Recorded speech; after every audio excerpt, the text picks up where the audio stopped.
ముస్లింలకు 14% రిజర్వేషన్ల కోసం సీఎం రేవంత్ తీవ్రంగా ప్రయత్నిస్తున్నారని కేంద్ర మంత్రి కిషన్ రెడ్డి ఆరోపించారు. మత ప్రాతిపదికన 4పై రిజర్వేషన్లు కల్పించి అదనంగా 10% జోడించి ముస్లింలను బీసీ వర్గాల్లోకి అక్రమంగా చూపించడానికి కాంగ్రెస్ కుట్ర చేస్తుందన్నారు. దీనివల్ల నిజంగా అర్హులైన బీసీలకు నష్టం వాటిల్తోందని పేర్కొన్నారు. కాంగ్రెస్ బుజ్జగింపు రాజకీయాలకు, సామాజిక న్యాయ ద్రోహానికి బీసీలు ఓట్లతోనే సమాధానం చెబుతారని తెలిపారు. బీసీలకు కేటాయించిన సీట్లలో 62% సీట్లు ఎంఐఎం గెలిచిందన్నారు.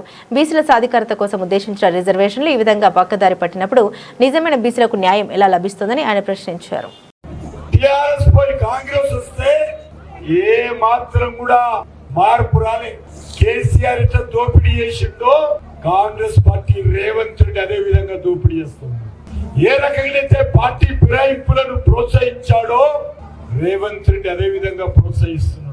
ఏ రకంగా ఇచ్చిన మాట మీద కేసీఆర్ టిఆర్ఎస్ పార్టీ కారు గుర్తు నిలబడలేదో కాంగ్రెస్ గుర్తు కూడా ఈరోజు రేవంత్ రెడ్డి కూడా అదే విధంగా చేస్తుంది.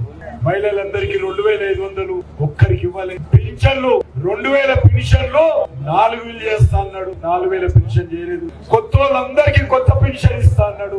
ఒక్కరికి పెన్షన్ ఇవ్వలే. అంతేకాదు రైతు కూలీలకు సంవత్సరానికి 12,000 ఇస్తా అన్నాడు. ఒక్క రైతు కూలికి ఇవ్వలేదు.